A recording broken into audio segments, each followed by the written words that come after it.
Hello everyone, welcome to Ad Uncle this side Rohit and may hope you are doing very well and your day is very great and अच्छे से पढ़ाई करो यार और जितना हो सकता है पढ़ते रहो and is a part of a question series is a second part of your question series। तो हम लोग बात कर रहे थे अब तक एलपीपी के बारे में, उसी के बारे में करते हैं कि गेट में क्या क्वेश्चंस पूछा जाता है, करेक्ट, और किस टाइप का क्वेश्चन वहां पे बनता है। अगर एक बार आपने क्वेश्चंस बनाना सीख लिया ना तो मैं ये कह सकता हूँ कि हाँ यार आप कुछ ना कुछ कर सकते हो, है ना। चलिए स्टार्ट करते हैं क्वेश्चन सीरीज से। तो इंपॉर्टेंट है for the gate and others exam.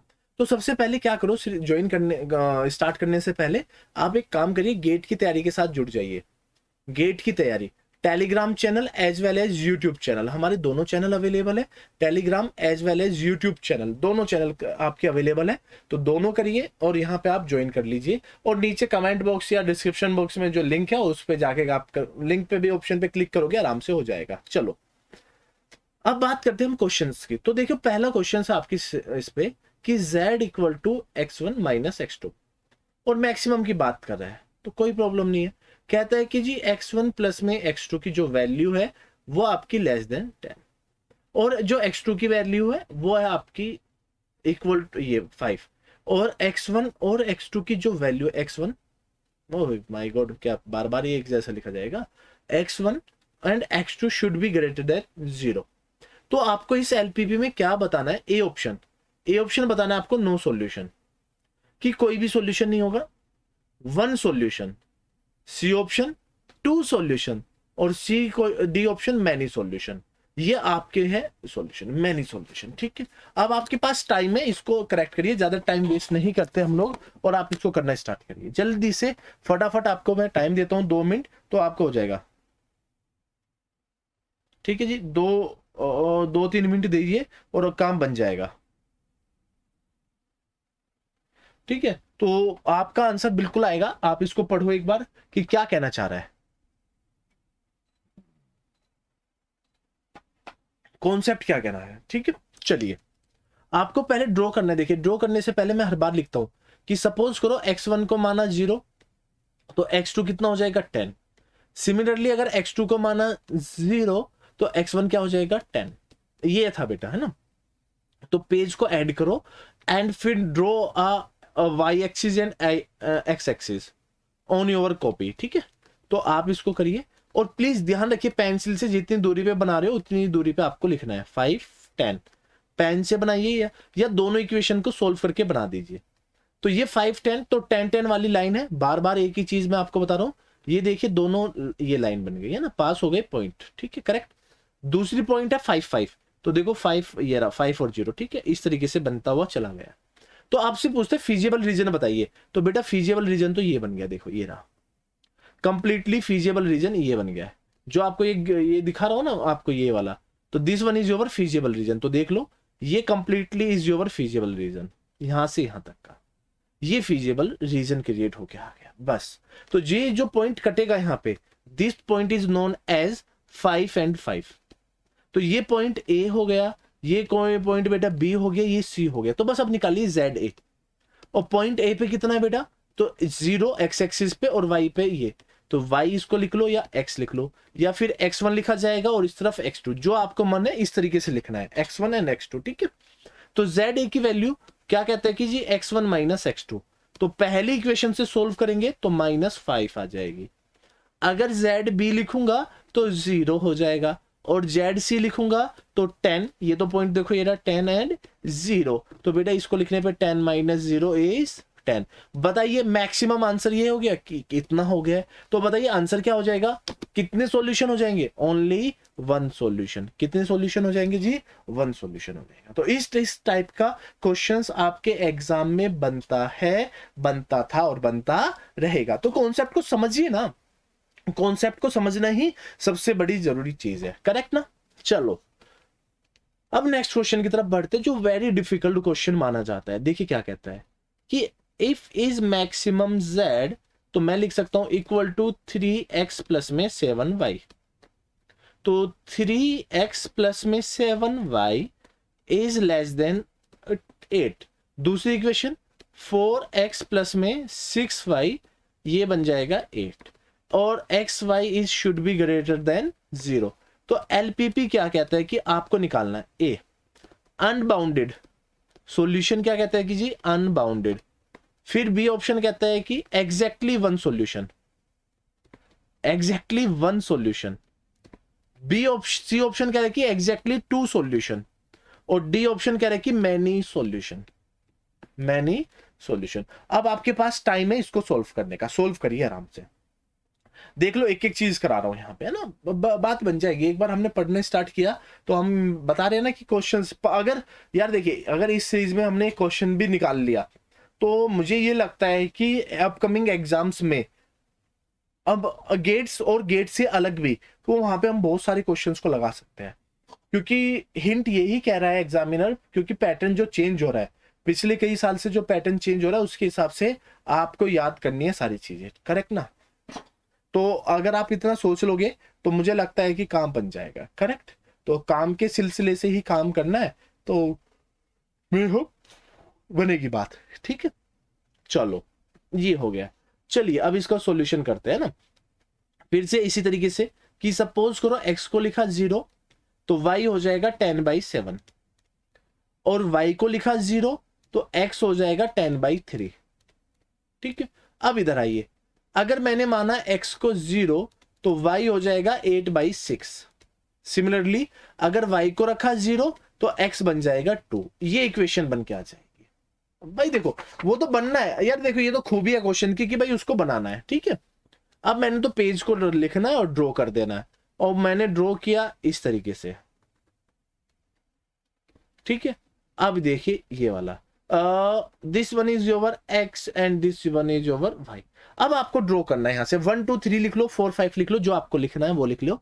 तो 1 2 3 4 और 5, इधर भी लिख लो 1 2 3 4 5। तो लाइन वाइज एक लाइन को ले लो पहले, और 10/7 नथिंग एज 1 पॉइंट समथिंग 1.44, ठीक है, और 3.33, तो 1.44 और 3.33, तो सपोज ये यहीं पे बनेगा 3.33, बस ये बन गया यहाँ पे। दूसरी लाइन देखो बेटा, दूसरी लाइन है 8/6 दैट इज 4/3, तो 4/3 अप्रोक्सीमेट अगर मैं लिखूं 8/6 इज 1.33, और यहाँ पे ऑप्शन में क्या बन रहा है 1 पॉइंट, अगर ये लिखूं मैं, रुको 10/7 तो 1.42। इसको सोल्व करिए एक बार, 4/3 ना, हाँ 4/3, 4/3 इज 1.33, वो ऊपर, तो ये थोड़ा सा इसके नीचे बनेगा, ड्रॉ होगा इसके नीचे, ये ब्लू लाइन, और दूसरी तरफ कितना है 2, तो ब्लू लाइन देखो यहाँ पे ड्रॉ होगी, देखो ये ब्लू लाइन यहाँ पे, ये वाला, बस ये वाला, ये बन गया जी। बस अब आपसे पूछे कि आप बताइए यहाँ पे क्या बनेगा आपका, ये this is your feasible reason, green colour ले लो, ये आपका फीजिबल रीजन है, ये वाला। बस कहीं कट रहा है, नहीं कट रहा है, बस कहीं पर भी नहीं कट रहा है, ये बन गया फीजिबल रीजन।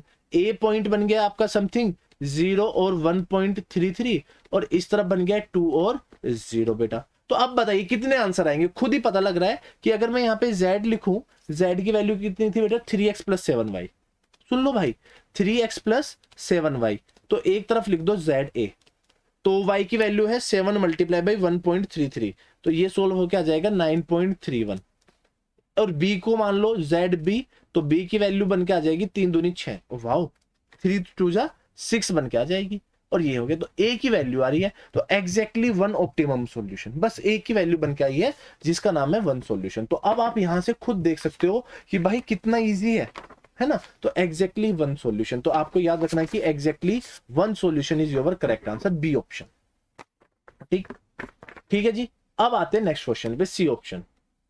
चलिए सी ऑप्शन तीसरा क्वेश्चन है ना, क्वेश्चन क्या कहता है लिखिए इसको। कहता है कि z की जो वैल्यू है मैक्सिमम z, वो है आपकी 3x1 प्लस में 9x2। कहता है कि x1 प्लस में x2 is greater then a, ये कहता है। दूसरा कहता है कि x1 प्लस में 2x2 ये 4, और x1 and x2 should be greater than equal to 0, ये कह रहा है कि द मैक्सिमम z की वैल्यू, कि मैक्सिमम z की वैल्यू क्या हो जाएगी, बस इतना पूछा है। अब आप इसको सोल्व करिए, अगर इतना पूछा है तो करिए ना सोल्व। देखिए 2-3 हर 10 मिनट में 2-3 क्वेश्चन हो जाते हैं, इजी रहता है करना।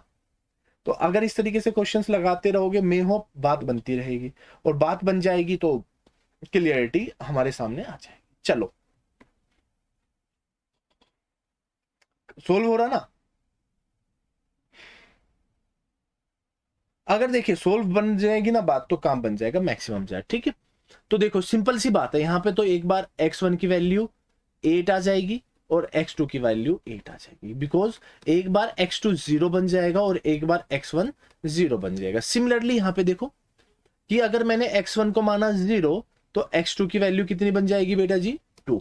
और अगर x2 को माना 0 तो x1 की वैल्यू बन जाएगी 4। बस सिंपल सी बात है। हाँ, अगर अब ये एक बच्चे का क्वेश्चन ये है कि सर अगर हम सॉल्यूशन कर रहे हैं, एग्जाम के अंदर बैठे हैं, तो क्या करें? और दोनों इक्वेशन को सोल्व कर दो। मैं ये कहूंगा कि दोनों इक्वेशन को सोल्व करके आ जाइए, ठीक है।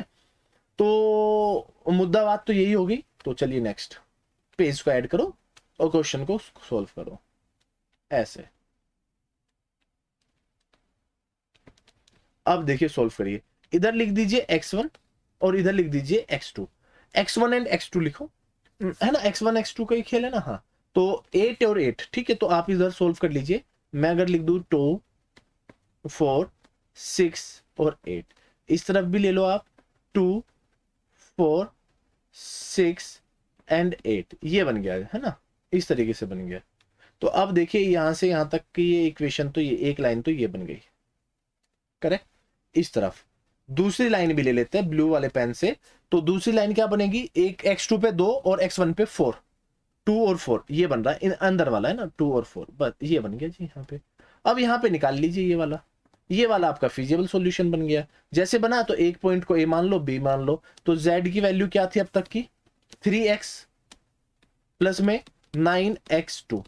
तो z a की बात करता हूं तो ये तो बन जाएगा 9 दूनी 18, और ZB की बात करता हूं तो ये बन जाएगा 4 तिया 12।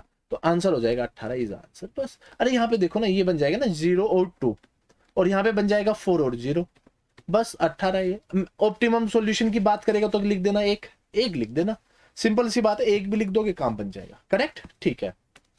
नेक्स्ट क्वेश्चन पे आते हैं फिर हम लोग, है ना। लिखिए, एक सेकेंड, सॉरी।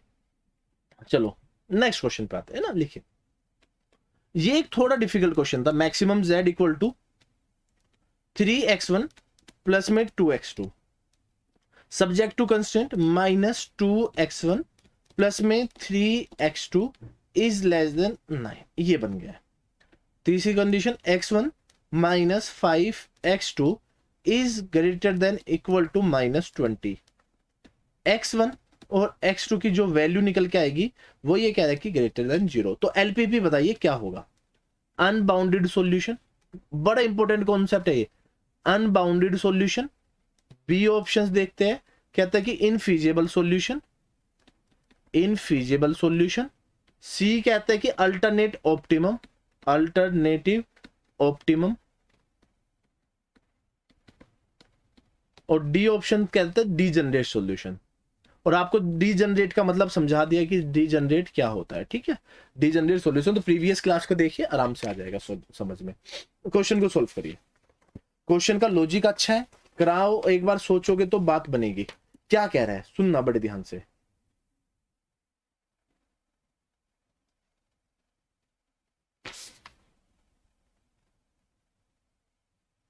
सोचो सोचो कि क्या बन सकता है ना, क्या कर सकते हैं ऐसा। और मैक्सिमम जेड कह रहा है। पहले तो सर एरो है, सुनना, एरो की गेम खेल लो। बंदा एरो से भी खेल रहा है आपके साथ, तो एरो के साथ खेल के दिखाइए अब आप।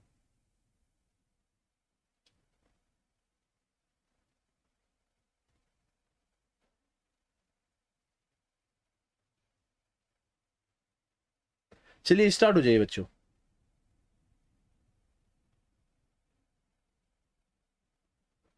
पूछ रहा है कुछ ना कुछ तो पूछ रहा है ना, प्लीज।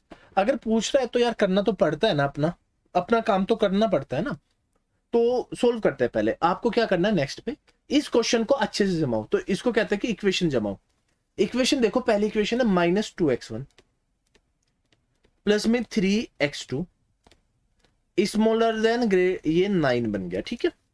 दूसरी इक्वेशन क्या कहता है कि ये तो सर साइन चेंज है, तो साइन चेंज कर दो, माइनस का साइन कॉमन लेके, तो ये बन जाएगा माइनस का x1, तो ये अंदर बच जाएगा 5x2, साइन चेंज हुआ तो ये बन जाएगा 20, करेक्ट ना। ये इस तरीके से बन जाएगा 5x2, ये बन गया 20। तो बस अगर आपको इतना पता लग गया है कि भाई ये सर ने चेंज कर दिया, तो अब इसको सोल्व करने की कोशिश करिए। कैसे करोगे, पेज को ऐड करो और इस तरीके से ड्रॉ करो,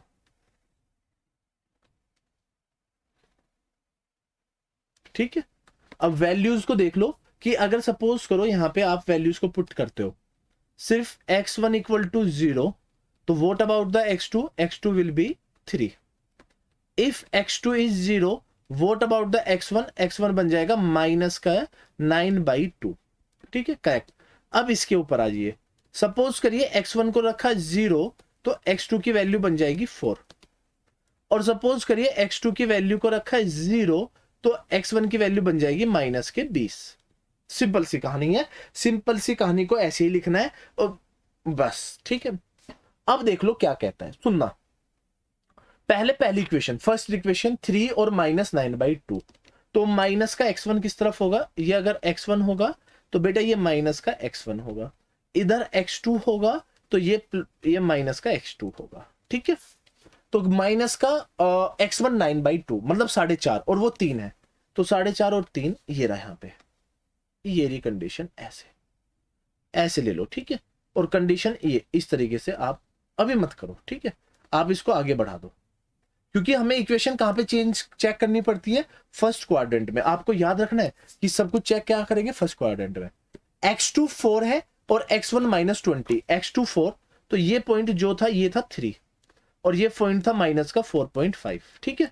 अब कौन सा पॉइंट है, x2 4 है, तो x2 4 कहीं यहां पे होगा एग्जैक्टली, और ये कितना होगा माइनस के 20, तो सपोज करो माइनस का 20 ये है। अब आप इसको सोल्व करोगे, तो सपोज करो आप इसको सोल्व करके जाओगे ऐसे, तो ये कहीं पे ऐसे जाके कटेगा, आप इसको ऐसे बना लो, ठीक है।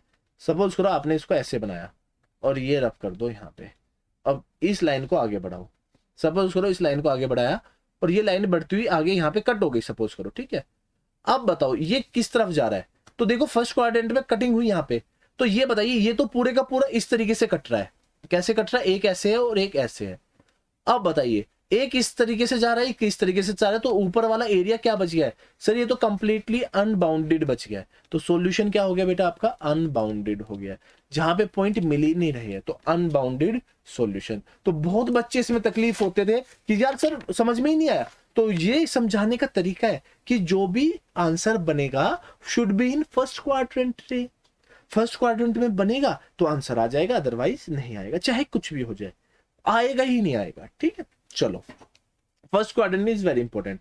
नेक्स्ट क्वेश्चन को सोल्व करो, देखिए क्या कहता है, maximum z equal to 15x1 plus में 20x2, subject to constraint 12x1 plus में 14x2 इज ग्रेटर, ये 36। सोच लो भाई, मैक्सिमम बोलो ना, हाँ, प्लस में 6x2 is greater then 24। Wow, अब कहता है कि x1 और x2 is should be greater then. अब इसका क्वेश्चन आपको करना है, ये सॉल्यूशन आपको करके बताना कि आंसर क्या होगा। चलो स्टार्ट हो जाइए, कि क्या बताऊं इसका सॉल्यूशन, एलपीपी अनबाउंडेड होगा, क्या होगा क्या नहीं मुझे नहीं मालूम, अब आप लोग सोल्व करके बताओ, सोल्व करिए, आप इसको सोल्व करो और मुझे इसका आंसर चाहिए। स्टार्ट हो जाइए सोल्व करना। देखिए अगर यार बच्चे मैं करा रहा हूं ना, तो यार बिल्कुल दिल से करा रहा हूं, दिल से, कि यार आपको सारी चीजें समझ में आए। एक बार आ गया ना, मैं सीरियसली कह रहा हूं मजा आ जाएगा, आप करिए तो सही।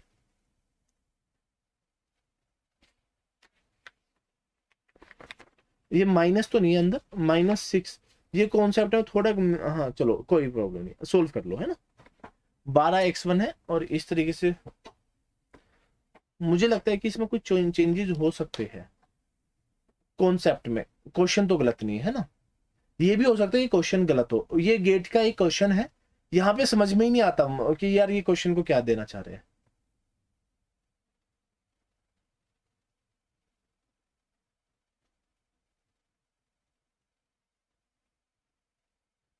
नहीं, क्वेश्चन को थोड़ा चेंज कर लो, क्वेश्चन को थोड़ा सा चेंज करिए, थोड़ा सा चेंज करो, ठीक है, मेरे कहने से थोड़ा चेंज करो, इसको माइनस करो और इसको इस तरीके से लिख लो।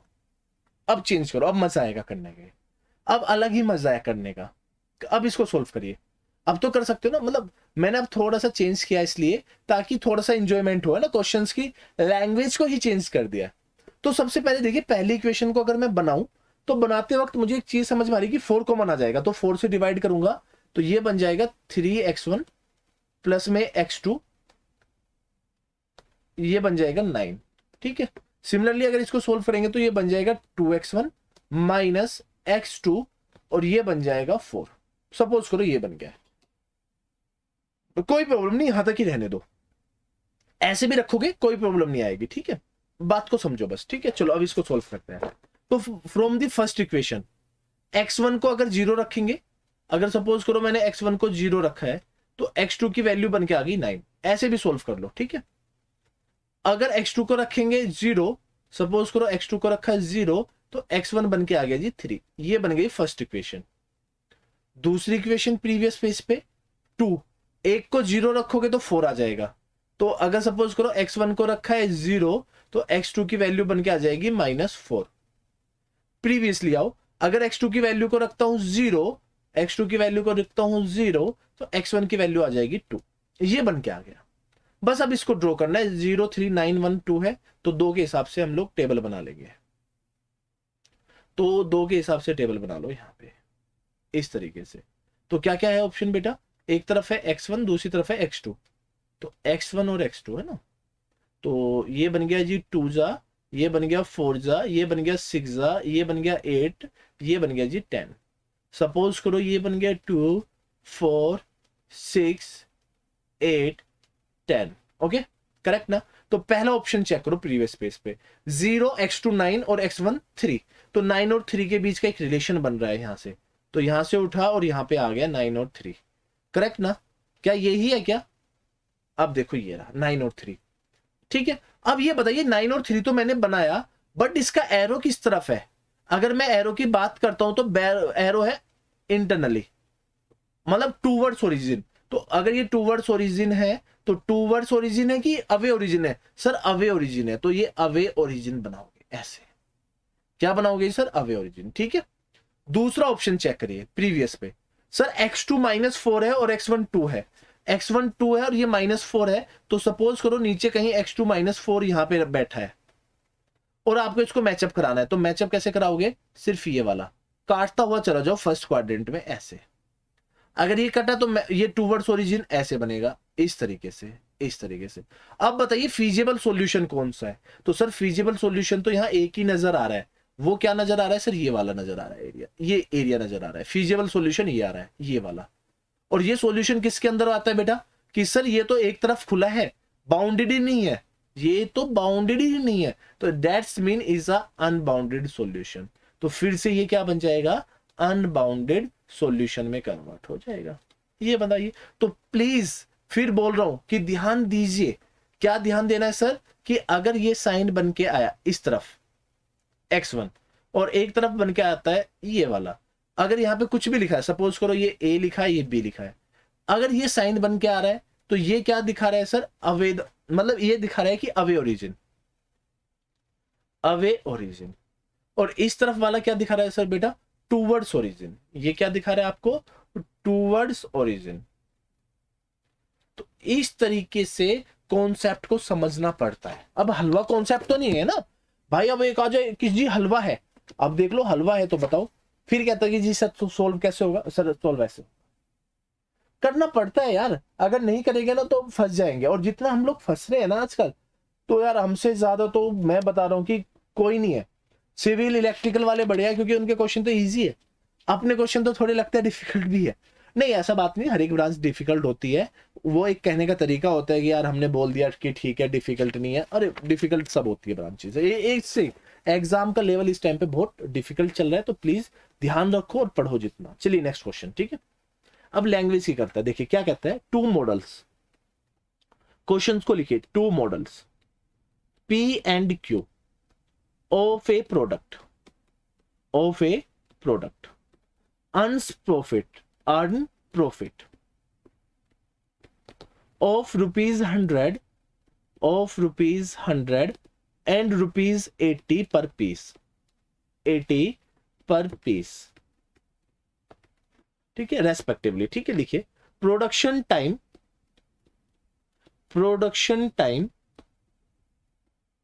For P and Q are 5 hours and 3 hours, 5 hours and 3 hours respectively. The total production time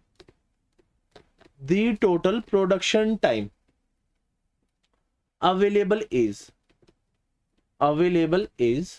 150 hours for a total batch size of 40 to maximize profit, to maximum profit. The member of units of P to be produced is, ये लिखा है। अब इसको solve करिए। Two models P and Q of a production earn profit ₹100 and ₹80 per piece respectively. Production time for P and Q are 5 hours and 3 hours. The total production time available is 150 hours. For a total batch size of 40, the maximum profit, the number of unit of the P to be produced is. ये आपको करना है। Language मैंने बता दी है, इस तरीके की लैंग्वेज पूछता है। अब आप इसको सोल्व करिए। पूछेगा, लैंग्वेज तो पूछेगा, लैंग्वेज नहीं छोड़ेगा वो भाई। लैंग्वेज के लिए वो तैयार बैठा है आपको पकड़ने के लिए कि आप एक बार बोलो तो सही, आप गलत बोल दो तुरंत पकड़ लेगा। चलिए अब आगे सोल्व करिए।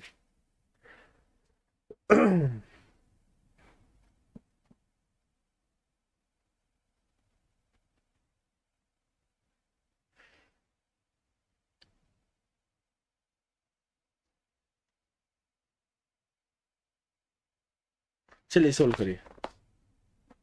बिल्कुल, आप लोगों के डाउट्स क्लियर है, कमेंट्स है।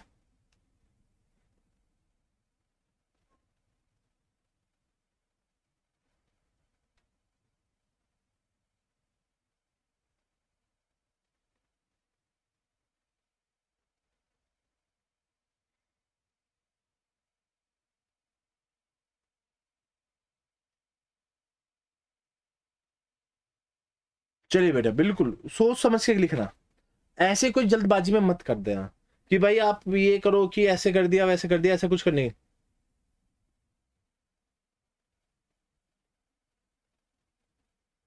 अगर हमने एक एक कॉन्सेप्ट को भी किया ना, मैं ये कह सकता हूं कि काम बनेगा, नाम बनेगा, फेम बनेगा।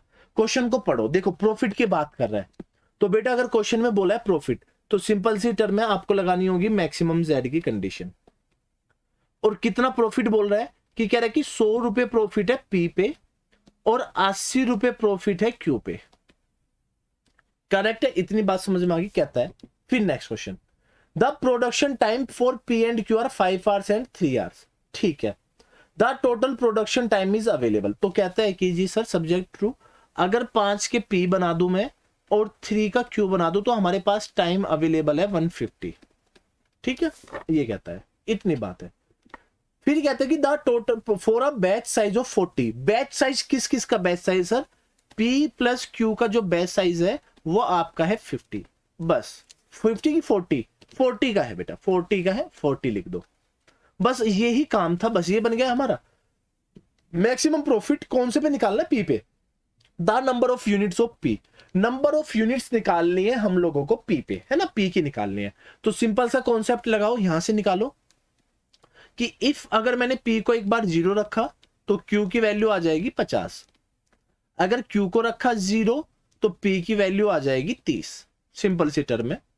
फिर दूसरी कंडीशन देखो, यहां से P को एक बार रखा 0 तो Q बन के आ जाएगा 40, अगर Q को रखा 0 तो P के बन के आ जाएगा 40। सिंपल सी टर्म बन के आ गई। बस तो 10, ये तो 20 10 20 40 में खेल रहा है, तो मैं ये करता हूं इस तरीके से।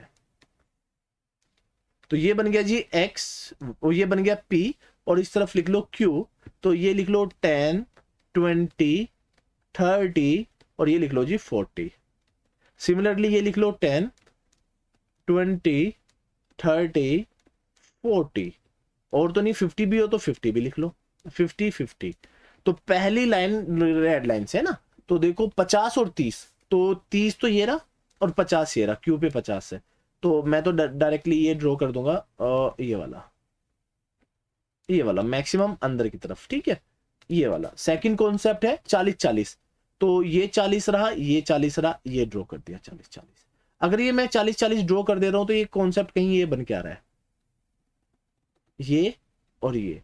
तो बेटा अगर मैं इसको ज्वाइन करूं तो ये बन के आ रहा है मेरे हिसाब से 15 और 25 पे, बस।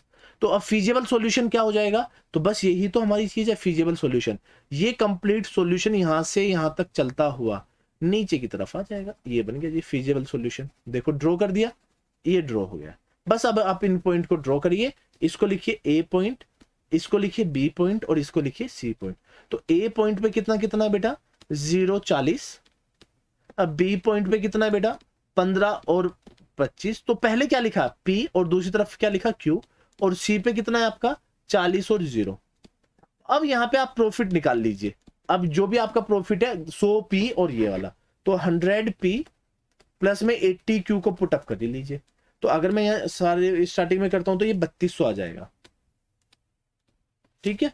ये 80 मल्टीप्लाई बाई 25 आ जाएगा, 80 मल्टीप्लाई बाई 25 और प्लस में 100 मल्टीप्लाई बाई 15, ये आ जाएगा 3500, और ये आ जाएगा ये तो 4000 आ गया।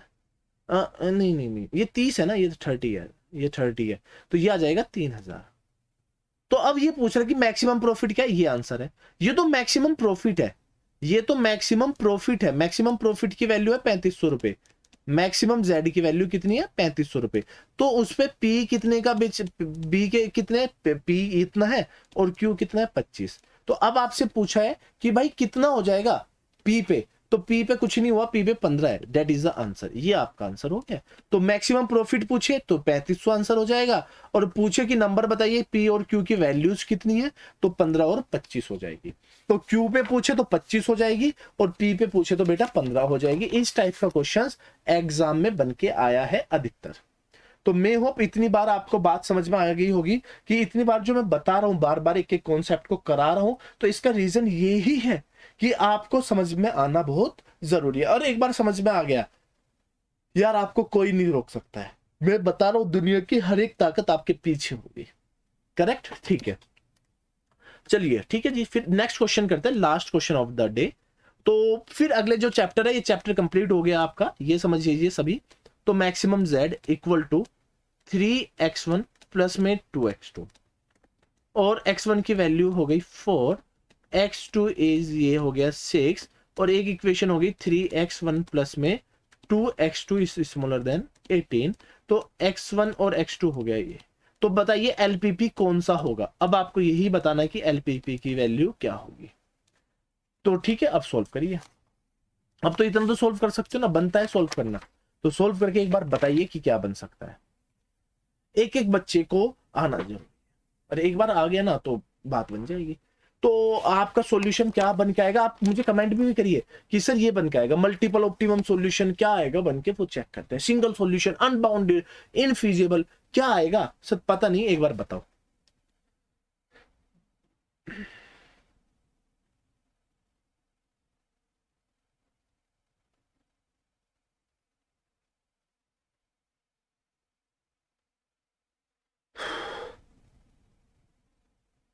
चलिए सोल्व करो, फटाफट फटाफट भाग के सोल्व करिए। तो करना क्या है सर, कुछ नहीं करना। देखो आपको सबसे पहले ड्रॉ करना है। जितने भी स्टूडेंट है, अगर न्यू स्टूडेंट से वे पढ़ रहे हैं ना, तो मैं तो ये कहता हूं कि वो कलाकारी करना स्टार्ट करिए कि सर ये एक्स एक्सिस और वाई एक्सिस पे बनाते हैं। तो सबसे पहले कितना है x1 और x2, x1 ये रहा और x2 ये रहा। तो टेबल तो हम लोग पढ़ देते हैं 2 4 वाली है ना, 2 4 6 8 10 और 12, जितना का भी यूज होगा देख लेंगे। 2 4 6 8 10 और 12। तो देखो क्या कहते हैं बच्चे, एक बार देखो यूज करो, प्रीवियस पेज पे आओ। कहता है कि x1 4 है, x1 को 4 लिखो, x2 को 6 लिखो। 4 और 6, तो अरे यार मैं फिर भूल गया हूं, x1 को 4, तो x1 4 ये रहा, x2 6 ये रहा, इस तरीके से बना दिया। ठीक है, तो ये बन गया जी आपका, इधर बन गया 4 और 0, और इस तरफ बन गया जी आपका 0 और 6। तो ब्लू पेन मैंने उठाया, अब प्रीवियस पेज पे चलते हैं, यहाँ पे आ जाते हैं, पहले इसको सोल्व करें। If x1 is 0, what about x2 is 9, correct. If x2 is 0, what about is x1 is 6, तो x2 9 हो गया है, x2 इज 9, x2 इज 9 और ये 6 हो गया, तो x2 9 और 6 ये रहा। तो आप इन दोनों को कट करो, अब ये बन गया जी कट करके 6, ये बन गया।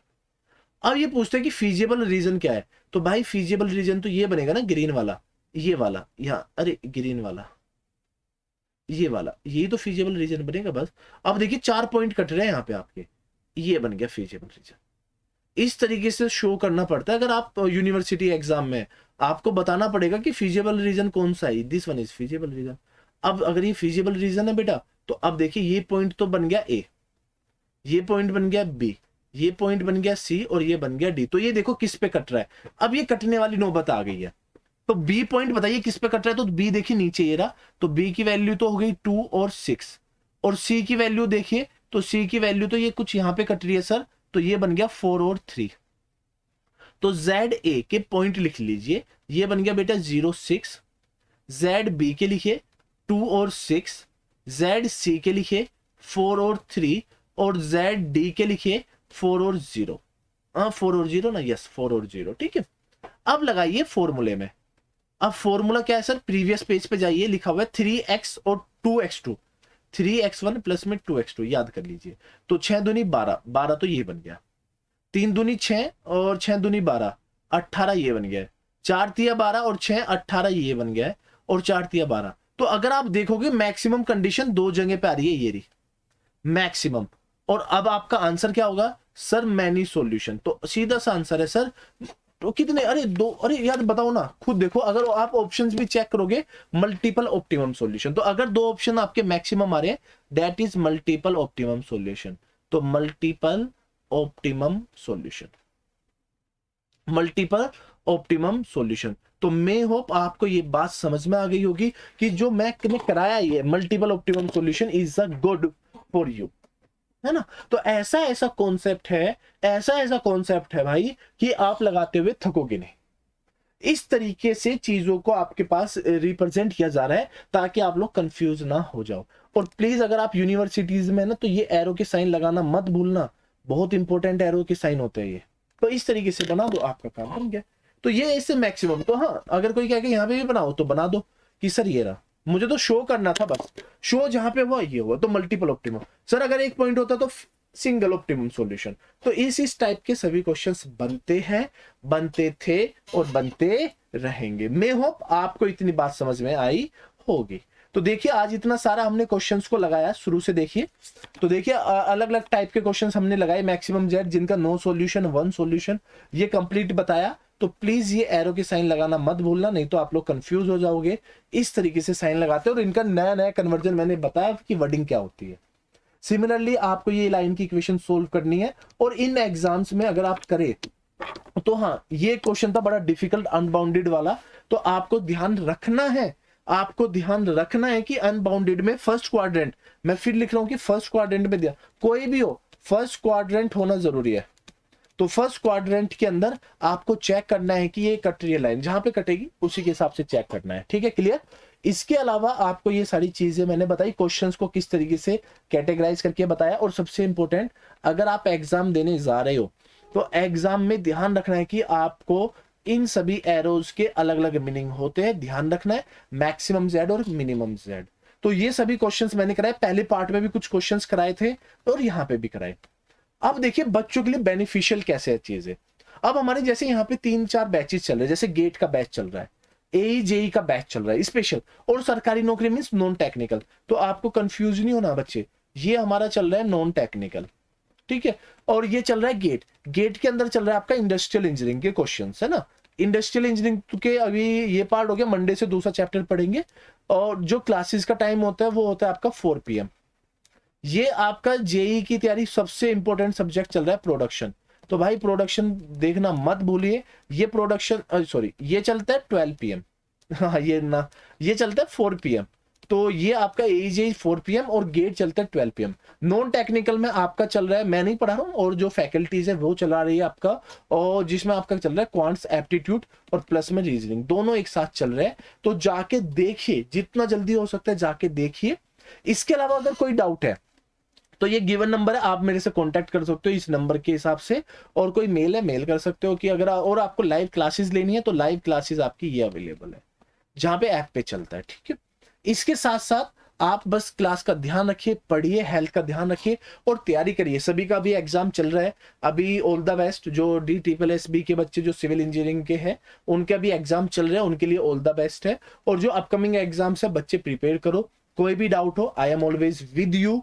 एंड तो आप यकीन मानिए, अगर कोई हेल्प है तुरंत बताइए कि सर ये पढ़ा दीजिए, उसके हिसाब से सारी चीजें मैं आपको कवर अप कराऊंगा। तो आज की क्लास मैं यहीं पे करता हूं। तो नेक्स्ट क्लास याद रखिए मंडे टू सैटरडे चलती है, याद रखिए मंडे टू सैटरडे क्लासेस आपकी चलती है एवरी डे।